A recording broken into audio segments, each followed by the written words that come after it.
name's James Hart, and I'm here at Quo Vadis Bar in Soho, where we are going to make a margarita together.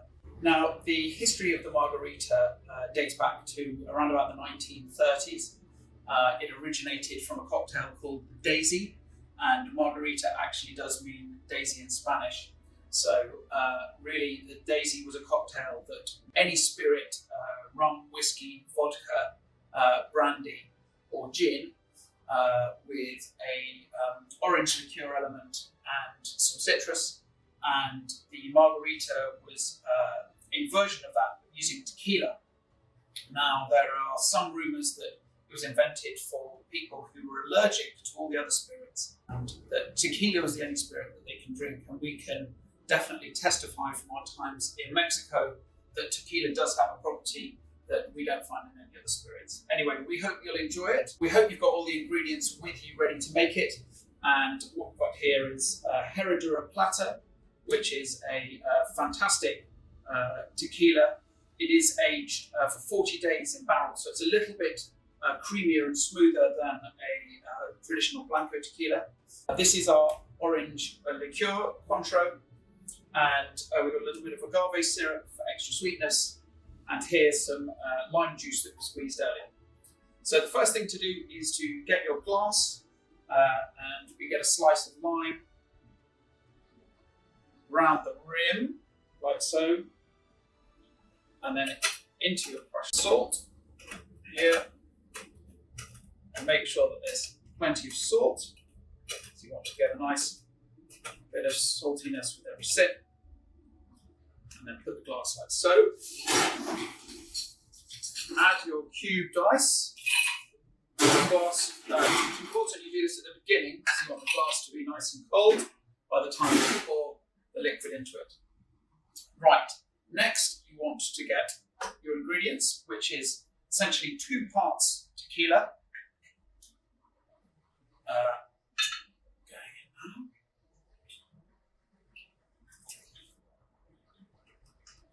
To 1 part of the Cointreau.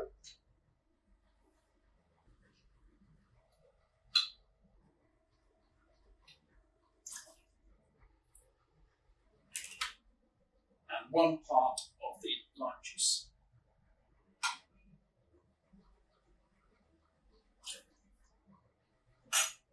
And then, just for a little bit of extra sweetness, and probably in Mexico or the southern states you wouldn't have needed this, but here in the UK, because the limes come quite fresh, just like a little bit of extra sweetness, that's just a dash.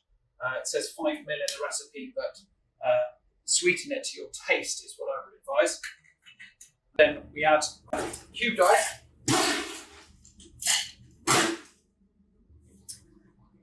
And now shake vigorously, and whilst we're shaking, you should remember that it should be really, really hot. Almost too cold to hold on to the cocktail.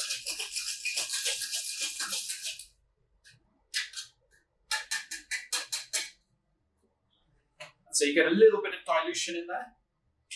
Now, pour over the crushed ice. Slow. I don't find the box must comes with you. And then we garnish with nice lime like that into the top. And serve. Hope you have a fantastic evening. We look forward to hearing about who's won the awards this evening. Good night. Hello and welcome to the 3rd Economic Innovator of the Year Awards, sponsored by our partners, the private bank Julius Baer. We're coming to you live from the City of London at Landing 42. This was where we'd hoped to host the awards with all of you joining us physically, but as we all know, that's not possible. The pandemic is also the reason that we've renamed our awards from Disruptor to Innovator. I think we can all agree we've had enough disruption this year to last us for a while. Now, we feared that you entrepreneurs might be too busy coping with the pandemic to bother entering the competition, but we needn't have worried. You have all proved incredibly enthusiastic. There's a record number of entries and many more from outside of London compared with last year. We welcome that. As you'll hear, the judges were overwhelmingly impressed by the resilience, the optimism, and the creativity of all the entrants. Now, before we reveal the regional and then the overall winners, first a word of thanks to our sponsor, Julius Baer. In this extraordinary year, Julius Baer has worked tirelessly and creatively with the Spectator's team completely to, innovate the way we do these awards. So a special thanks to Julius Baer. And of course, to our wonderful Spectator events team, the best in the business. Without further ado, I'll hand over the reins to the Spectator's business editor, Martin van der Weer. Martin. Thank you, Andrew, and thank you, ladies and gentlemen, wherever you may be in the world, for joining us for tonight's awards. It's my pleasure to welcome you here to Landing 42 in the Leadenhall building in the City of London, the venue where we would all have been enjoying a gala dinner this evening if we had been able to do that. And I'm here alongside my co-hosts for the evening, who are David Durlacher, Chief Executive for the UK and Ireland of our sponsor, Julius Baer, and Priya Lakhani, founder and chief executive of the overall winner of these awards last year, 2019, which was her education software venture, Century Tech. So, Priya, I'm going to ask you in a moment how 2020 has been for you and for Century. But first, David, remind us why it was that Julius Baer chose to sponsor these awards, Disruptor, Now Innovator, over these past 3 years. Well, it is fantastic to be here. I have to say, what a spectacular venue. What a shame that we can't actually be all here physically. Spot the Swiss private banker. I am the only one not dressed as impeccably as either Martin or Priya, but it is a fantastic event for us to be part of. It's a fantastic thing for us to sponsor. Why are we sponsoring this? It's a good question. A lot of our clients are at the helm or own businesses that are highly successful. But a number of them have been in the shoes of a number of our entrants tonight. They're people who have known that alternating spectrum of terror and elation. And they know what it's like to have to fight all the way to success. They know what it's like to feel lonely. And that role is one which we want to encourage. We want to be behind entrepreneurism. We want to be behind what has created the economy over many generations. We want to support that more than ever now. Yeah, so this year, the year of the pandemic, with so many grim things going on, you seem to be more enthusiastic than ever.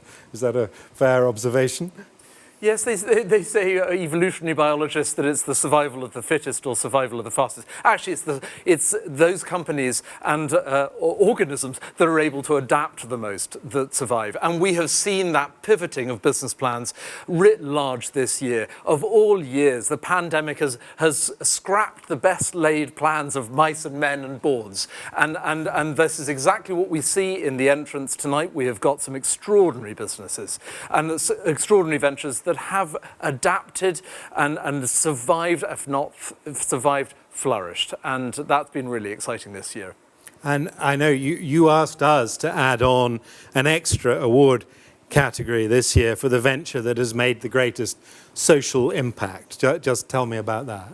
Social impact. I long for the day when there will not have to be a social impact award, but actually boardrooms and shareholders have realized that purpose is so fundamental behind a business, and the impact that a business has, the impact a board has on the society we live in, on the environment that we live amongst. And that is something which we have seen some really exciting businesses and exciting ventures come through in this innovation year of all years. Thank you very much, David. Thank you. At this point, I just want to thank our panel of expert judges also. There were some 15 of them around the country. They were all very experienced entrepreneurs venture capital investors, past winners of our awards, and regional managers of Julius Baer. And I know many of them will have logged on to watch us tonight, so I salute you all. Thank you very much for your contributions. In previous years, of course, we were able to get together with all of our shortlisted finalists in person over some very enjoyable and convivial lunches in London and Edinburgh and Manchester and Birmingham and so on. But this year, like so much of our lives, it all had to be done on Zoom. But it turned out to be none the worse for that. In fact, in some ways, it might have been better. We were more focused on the companies, less on the quality of the lunch in front of us. And as Andrew said, we've all been really genuinely uplifted by the vision and the optimism of our entrants in so many different business fields, both adapting to pandemic and lockdown circumstances, and most importantly, looking way beyond it. So, Priya, I know Century is a kind of shining example of all of that too. So tell us, how have things changed? How's the year been for you and for Century? It's been a devastating year, but an extraordinary year in terms of business. So at Century, in 4 different ways. I think the first way is that we're in the edtech business. We are in education. We have this AI intelligent software that we sell to schools and colleges and higher education. And, you know, pre-COVID, so early 2020 and 2019 and before, this was a sector that was quite slow to change. It was a sector where we were showing them technology, and a lot of the innovation we saw in schools, they'd gone from a blackboard to an interactive whiteboard, and so it was showing them this new technology, and you have the odd skeptics. There was a change management issue in education, but COVID happened, lockdown happened from January in China, and then obviously we saw the knock-on effects around the globe, then in the UK in March. And we saw that schools and higher education institutions had to turn to technology. So we saw COVID actually create this huge kind of catalyst effect when it came to adoption of technology. That then forced us as a business to change our processes. How can we ensure that this technology is scalable, it's robust, it doesn't fall down, it now has millions more users on it than we had anticipated? How can we ensure that we can scale up on the change management and training process, to train 5,000 teachers in one go rather than 5 face-to-face, and ensure that the business, in a sense, changed for the better in many ways. So the costs were lower and we were able to scale up. But in other ways, it was very difficult. I think many businesses, some unfortunately, have not survived COVID, and for some tech companies that are fantastic businesses, funding became a huge issue. So angel investors who usually were encouraged by SEIS and EIS suddenly were tightening the purse strings, thinking there's a lot of uncertainty. And then you had venture capital. We at Century actually had a venture capitalist a fund drop out 10 days before completion due to COVID, which I'm dyeing my grey hair, I promise you, but I had a lot sprouting up at that time. We got through it because at the end of the day, there are a lot of businesses that could show that actually, despite, as David was saying, just surviving COVID, it was actually how do you thrive afterwards. But, it's been incredibly disruptive. In many ways, there are some positive signs. There's a lot to learn. And then just being in education in general, I think it's really shone the spotlight on education ecosystem. So how can we actually improve it for all? How can we help the disadvantaged? But I think, the journey's certainly not ending. The adventure, the roller coaster is still continuing. And it's going to continue to be an interesting year and 2021 that we look forward to. Thank you, Priya. Well, Century is a great story of both entrepreneurship, innovation, and social impact, all the things we're talking about tonight. So thank you for that. And I think that takes us neatly back to you, Andrew, to reveal the finalists and the winners for our 4 geographical regions, starting with the West and the Southwest. Martin, Priya, David, thank you very much. So now we come to the first region, the West and Southwest. Here's a look at our finalists.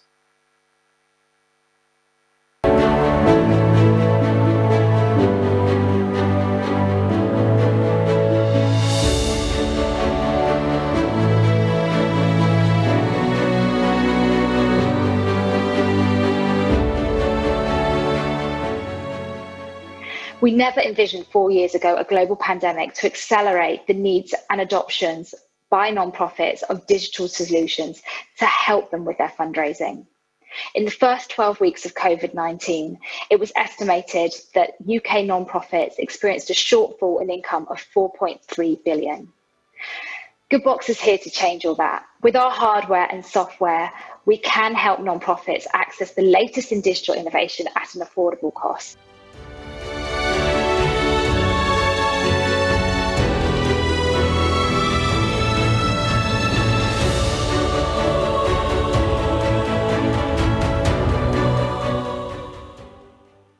Habu works by helping online sellers ship their stuff to their buyers. So if you have a website and you sell some items, or you sell on eBay or Amazon or some other channel, you're going to have to pack those boxes yourself. We help you by taking that job off your hands. So when the transactions come in, when you sell something on eBay or Amazon, that automatically comes to us via our systems, and then one of our hub managers picks, packs and posts that item on your behalf so that you don't have to.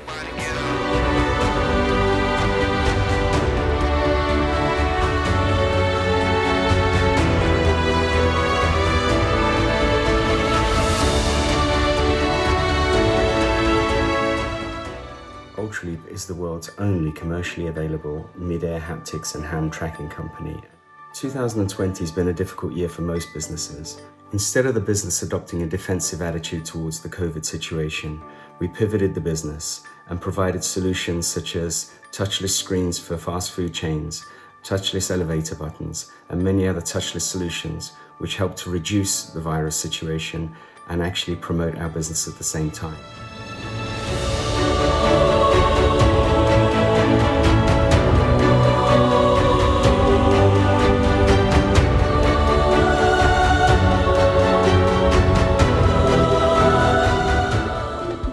Verti uses virtual augmented reality technology to transport users into difficult to access clinical environments. We mainly focus on soft skills based training, things that doctors, nurses, clinicians have to go through already, and we either record them in 360 video or we use computer generated graphics to put those into virtual environments where people can then be assessed.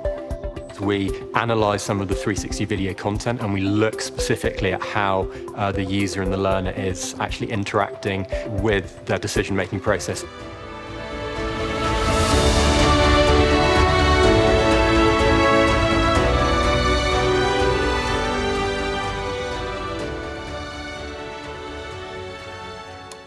And the winner for the West and Southwest region is Ultraleap. Now, Ultraleap introduced our judges to the universe of haptics, technology that creates the sensation of touch in midair. Imagine the world when, to get a lift, you can press floor buttons virtually, shake hands with your Zoom friends through the screen, particularly pertinent for our pandemic times. And it's the brainchild of a Bristol student, Tom Carter, and a classic university spin-out success story. His unique technology is protected by more than 200 patents and has potential across sectors from automotive to gaming to defense. It is truly a glimpse of the future. Now, Mike Tobin is Ultraleap's chairman and investor. Mike, congratulations. Say a few words. Well, thank you very much, Andrew, and I really I'm delighted with the accolade, and it's a great testament to Tom and his vision. Just a few years ago, coming out of finishing his thesis in uni. I'd also want to just thank the judges for all their time that they've put into this event, and thank the other contestants that I've certainly seen their pictures of, which I think are absolutely brilliant and all worthy of recognition. So thanks, everybody.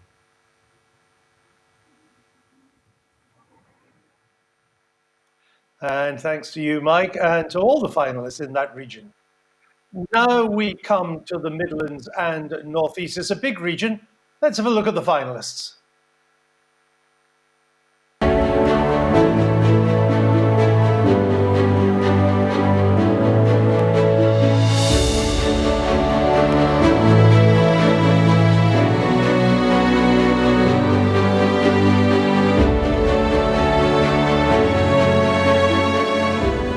Ethos is a bone grafting material used in dental surgery, usually around the placement of dental implants, where the patient is missing bone that needs to be regenerated to get a secure fixture for the implant.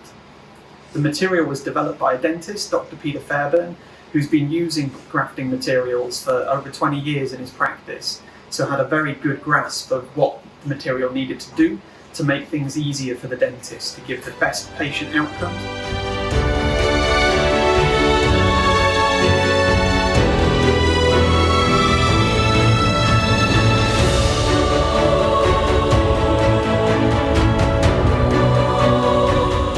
Our aims are simple.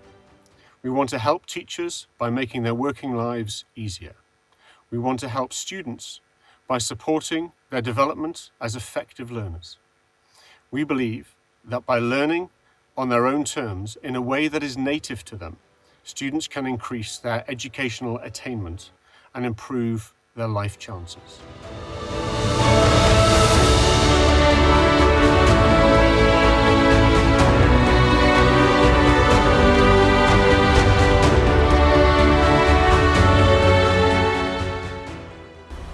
At the start of lockdown, our team quickly flagged up they were struggling to work from home, and one of them came up with the idea of making a pop-up desk. Within a couple of weeks, we designed the desk, built an online website, and were selling these to consumers with nothing but 5-star reviews. Since then, companies like Ryman, Big Doug, and B&Q have all listed our products. And as people came out of lockdown, we applied our newfound confidence in innovation to making products like the distancing at work screens and the signage. We also launched a new brand called the Paper Hive, which was aimed specifically at consumers.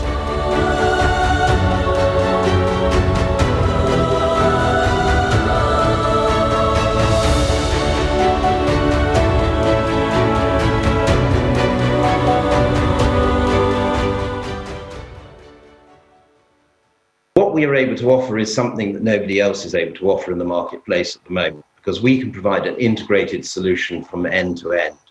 So that includes what I described as being the charging element, right the way through to the ownership of the battery on the bus and being able to provide that, but all the software that connects right the way across.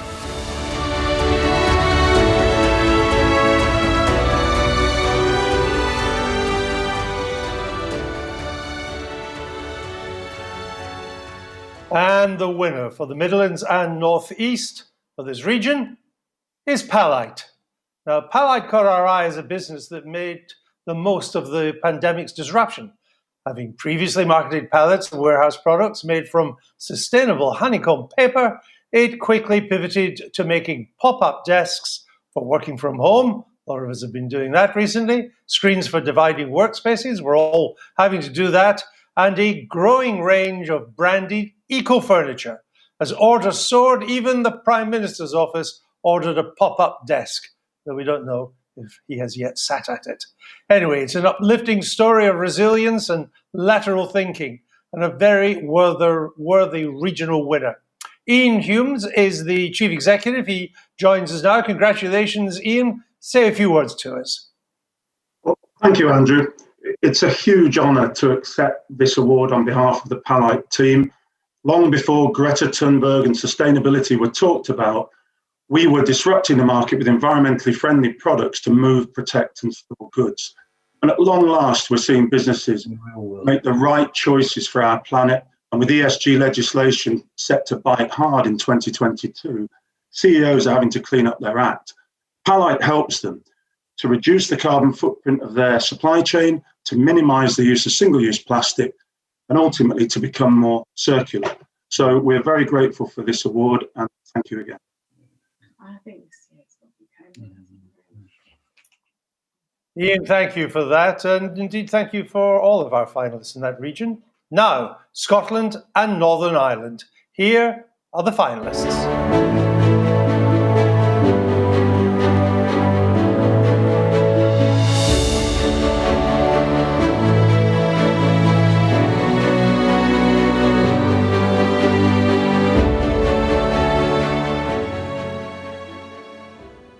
I'm Colin, the CEO and co-founder of Float.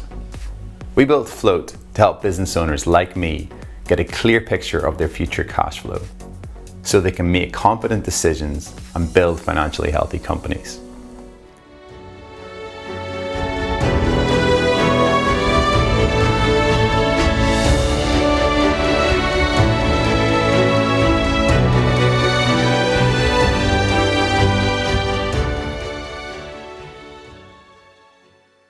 It's our vision to mobilise the world's healthcare workforce.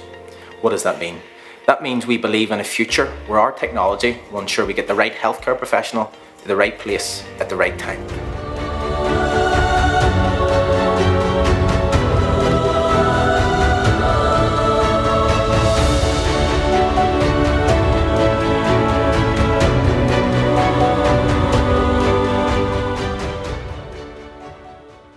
Hi, I'm Rory, CEO and co-founder of 1 Year No Beer, OYNB. We created an alcohol-free challenge that is ultimately about helping people really change their relationship with alcohol.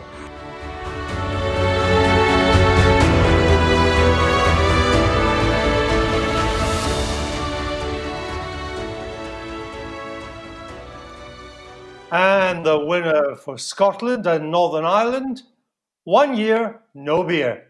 It's the creation of former oil broker Rory Fairbairn. Think of it as a Weight Watchers for alcohol. It now has more than 100,000 members in 90 countries, buying support packages via emails, videos, and blogs. And we'll soon be switching to an app format. We saw it as a business which positively addresses an issue affecting millions of people, no more so than during lockdown. Rory Fairbairn is here now. Rory, congratulations. Over to you. Thank you. Thank you very much. Really, this award goes to the OYMB team, a team that is passionate about this cause, that wake up every day and ask themselves the question, how do we help more people? To win Economic Innovator of the Year award is to acknowledge that we are building something truly unique that will impact millions of lives. We are here to change the world, and an award like this is proof we are on the right path. Thank you. Thank you, Rory. Changing the world is what we're about and what this competition is about too. Congratulations to you, and thanks to all of the finalists from Scotland and Northern Ireland. Now to our final regional award. It's for London and the South East. It's a big, populous, prosperous region, and it's got the largest category with 12 entrants. Here they are.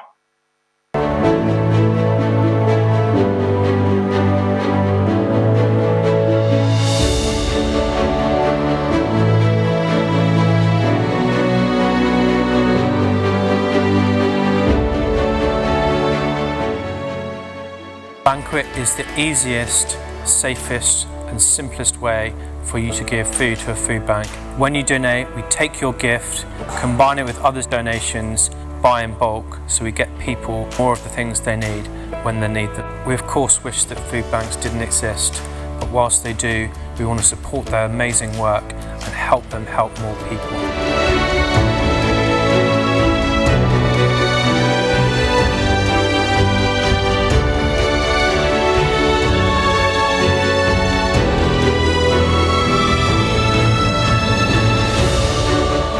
Chatterbox has been the home of displaced talent for 4 years. We want to celebrate the Chatterbox family. The 160 refugees. 3,000 students. And 20 companies around the world who believe in us. Who expanded their minds and horizons with us.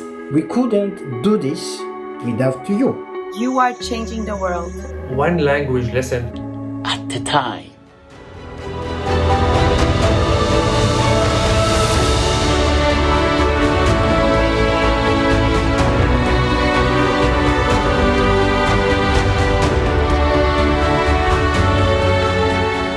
Hello everyone, I'm Edouard Gouin and I co-founded Convelio, a digital finance shipping company based in Paris, London and New York. It's a one-stop shop platform generating instant shipping rates with a large geographical scope.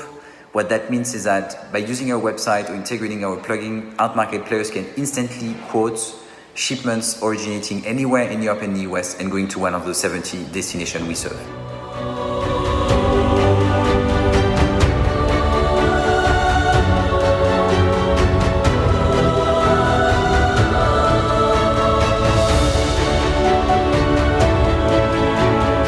Infertility is a disease which affects everyone. It affects 1 in 6 couples, no matter what your background.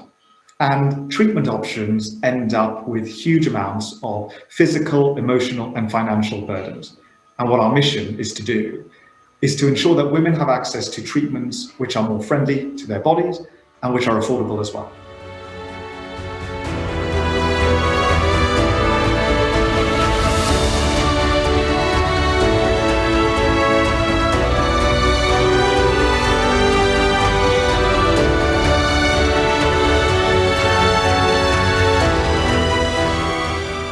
Ethical Angel is a virtual marketplace where global causes like charities, social enterprises, and impact entrepreneurs can order hundreds of digital services for free, including graphic design, copywriting, social media posting, logo design, and more. Whether you are looking for audience mapping to connect with new supporters, translation to share your messages with others, technical advice to upgrade your IT systems, Ethical Angel is the free-to-use resource you need to get what you need with just a few easy clicks.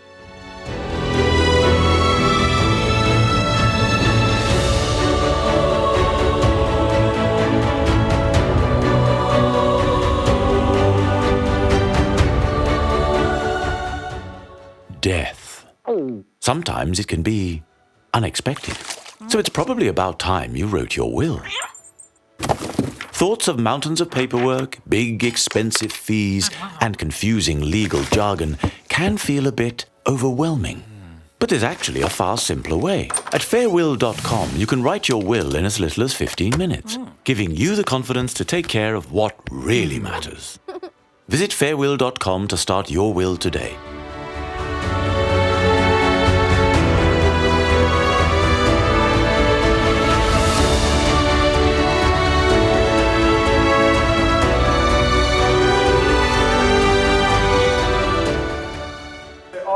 At QuickScreen is to supersede hospital curtains everywhere. We want to disrupt healthcare and get rid of those curtains that have been hanging in hospitals for over 100 years. Hospital curtains you may not think about too much, but they're often cleaned only once a year in the NHS. Our solution, which Michael is showing here, is an easy to clean, retractable privacy screen that can be wiped down and is considerably more hygienic than a curtain.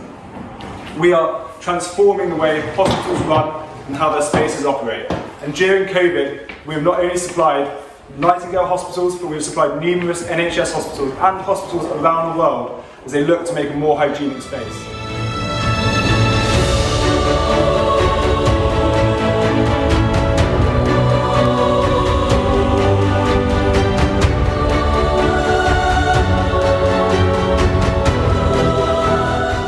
Opus 2 is a company I established 12 years ago.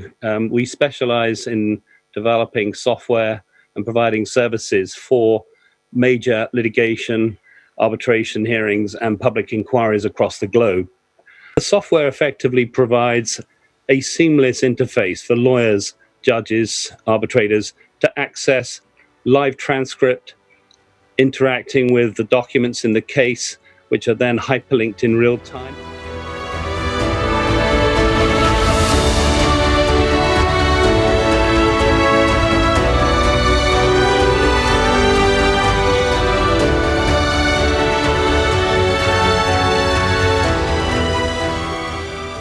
At the core, what we do is help NHS trusts and all healthcare employers to better manage their pool of flexible workers through the staff bank, fundamentally reducing the reliance on agency locums whilst ensuring that they have a compliant pool of workers able to book all their vacancies and ensuring safe staffing levels.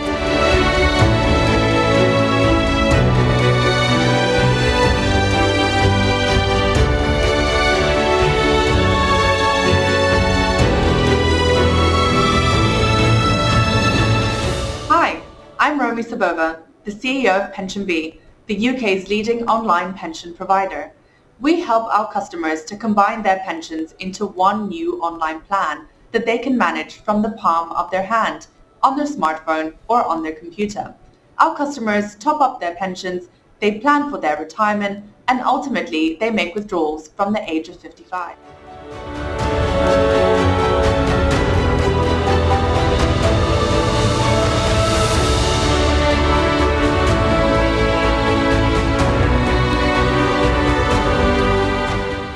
Now, more than ever, is an important time to increase the resilience of our supply chains and support the SMEs that the economy depends on. The best way to do this for large corporates is to pay invoices fast. Our technology plays a critical role in supporting this. By getting a view of ERP data on a daily basis, we can precisely risk assess each invoice in an instant.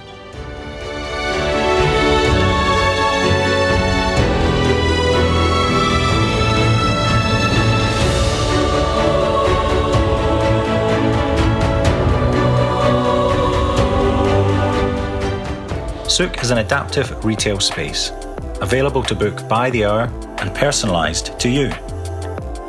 Pick from Souk's growing network of locations and bring your vision to life in an instant with our ultra-high-res digital walls. From design to staffing, the entire process can be managed remotely. Whether you're based abroad or working from home, Souk has got you covered. Book by the hour and never pay for even a minute more than what you need. With our flexible availability and affordable rent, Souk lets you connect with your customers at the times that matter most and at a price that makes sense.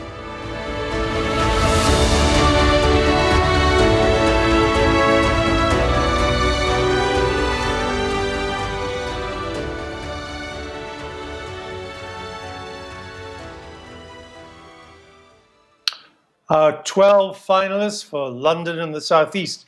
Now, the number of entries for this region was so large that we've named 2 regional winners. And as it happens, the 2 truly outstanding businesses we chose represent 2 of the fundamental passages of human life, birth and death. The winners are Fairwill and Create Fertility. Now, Create Fertility is a mother and son venture founded by Praful Nargand and his mother, Geeta Nargand, who is a consultant gynecologist. The company offers milder and lower cost IVF treatments. It's a high growth business with a genuine social purpose behind it, which is clear not least from the fact that the Nargands decided not to patent their IP because they're happy to share it far and wide. Praful Nargand is with us tonight. Congratulations to you. Over to you.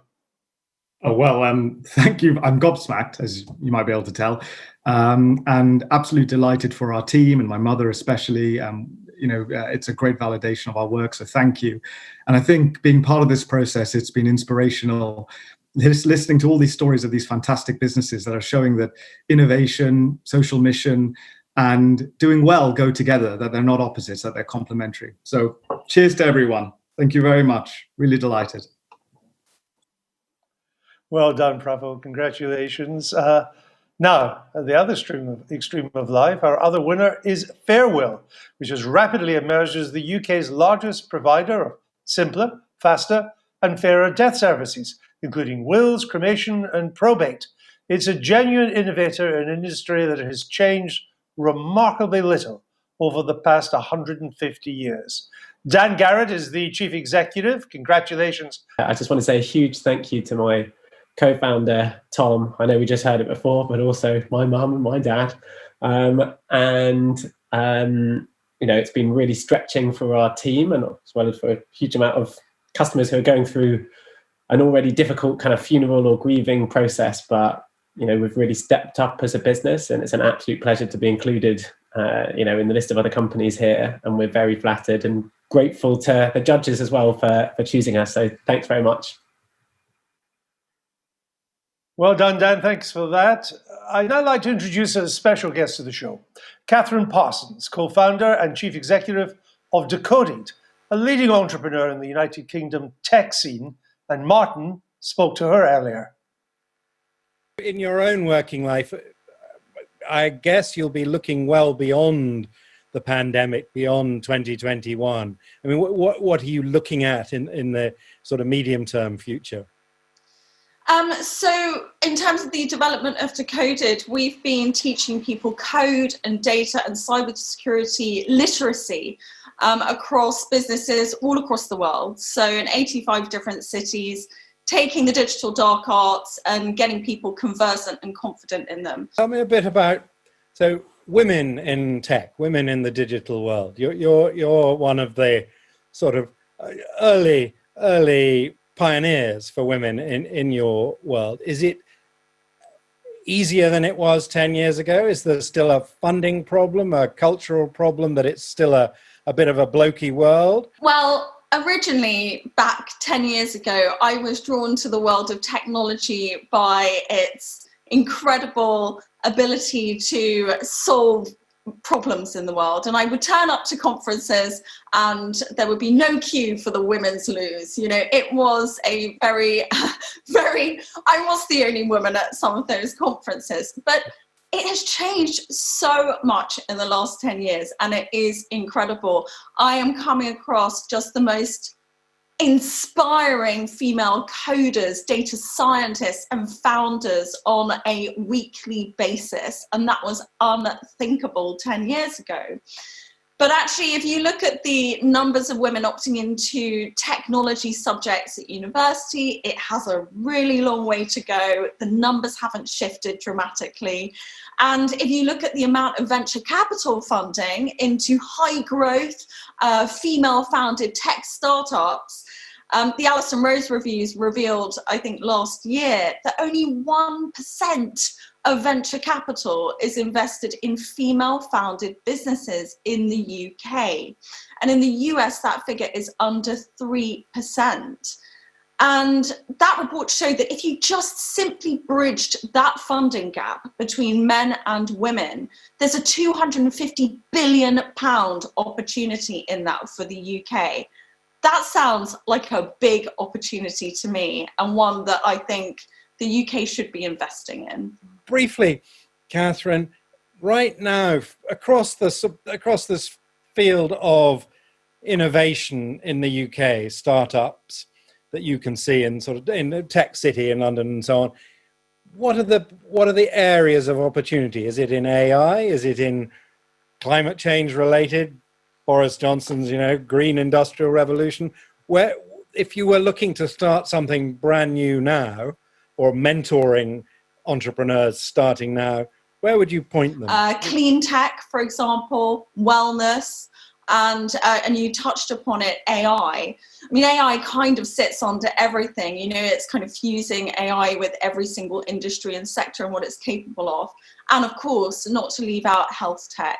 What an important space where we can harness these powerful tools and technologies to do game-changing, groundbreaking work. And future work is also a new space where investors are very keen to start investing. So the figures for digital transformation that were predicted for 2030 essentially happened overnight in 2020 because of COVID.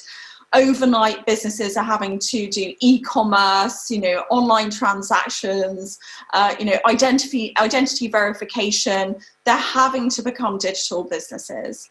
And those tools and technologies and startups that are there and ready to help those businesses operate in a digital environment are really booming. Catherine Parsons, thank you so much for joining us. We're going back to complete the awards now, but it's been a pleasure talking to you, and it's really illuminated what we're doing with these Innovator Awards. So thank you so much for being with us. Thank you. Thank you for celebrating innovation.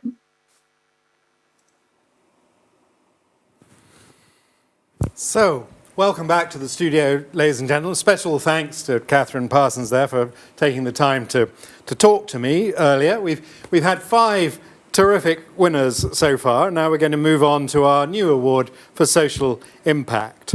David's given you the background to that, but before I ask Priya to tell us who the shortlist were for this award and tell us who the winner is, let me briefly explain how the judges approached their task. All our entrants in these awards are, of course, entrepreneur-led, for-profit businesses. But very many of them, a majority I would say, also declared a clear purpose for the benefit of society, whether that means addressing a specific social problem or helping charities and good causes to perform better, to raise more money, or in this year, of course, helping the NHS, helping other businesses, helping individuals to cope with the COVID crisis. So in this category, what we were looking for, as always, was businesses that are innovative, that are sustainable, that have the potential to grow nationally, internationally, and so on, but are also really achieving that wider social purpose. So you've seen all the regional finalists in those videos, so we won't see the video again. I'll just ask Priya to tell us who we selected as the shortlist for this award and then who the winner is. Priya. Thank you, Martin. So I'm so excited about this. The shortlist is Banquet, Chatterbox, Ethical Angel, Good Box, Patchwork Health, Palite, and Souk. And the winner of the social impact category is Patchwork Health. Congratulations. So Patchwork Health is solving the global staffing crisis in healthcare. They have helped to fulfill hundreds of thousands of shifts for our National Health Service, and that's all the more important during this year, during the pandemic. Congratulations, Patchwork Health. Congratulations, Dr. Anas Nader and all of your team. Is Anas still with us to say another word? Anas. Thank you. Thank you so much. And on behalf of the Patchwork team, we're really proud to have won this award. This recognition for our work with our incredible NHS partners, especially during this pandemic. And it really will energize us to continue supporting our frontline healthcare teams in any way we can during the pandemic and beyond. So thank you so much for this recognition. We're really chuffed and over the moon for that. Thank you, Anas. Congratulations to you. Thank you, Priya. And now, without further ado, let me invite Julius Baer Chief Executive David Durlacher to announce the overall winner of the 2020 Spectator Economic Innovator of the Year Awards. David, back to you. And the overall UK winner of the Economic Innovator of the Year Award goes to Ultraleap, the Bristol-based business behind a groundbreaking technology of great relevance, not just for these pandemic times, but for the world around us. Many congratulations to Ultraleap, and I think we still have Mike Tobin on the line now. Over to you. Well, thank you very much. It was already very exciting to have won the regional award, but given the talent and the quality of the other entries right across the UK, I now feel truly humbled that we've managed to win this national award. And I think all the credit goes to Steve Cliff, who's the CEO down in Bristol, who's driven the business basically from a three-man team to a global phenomenon now, which is really doing fantastic work around the globe to help reduce the spread of coronavirus by creating touchless interface and many other applications as well. So thank you so much to the Spectator. Thank you so much for the judges for spending their valuable time in this program. I really appreciate it. Thank you. Many congratulations to Mike Tobin and Ultraleap, our overall winner, Innovator of the Year 2020. Martin, Priya, David, what a wonderful evening full of exceptional people and innovative businesses. You know, there was a fear that the pandemic was going to force entrepreneurs to take a back seat. New businesses wouldn't be formed or they would be held back and it would all become much more difficult. Well, it turns out that the British entrepreneurial scene is as vibrant as ever, pandemic or no pandemic. And tonight is proof of that. We thank you all for entering the Economic Innovator of the Year Awards with The Spectator and Julius Baer. Our thanks to our judges who gave up their precious time. Thanks to Julius Baer for sponsoring the awards. Without them, this would not be possible. With that, we'll wrap up the evening. Next year, we'll be doing this again, and we'll hope to see you all in person. Thanks for watching. Bye-bye.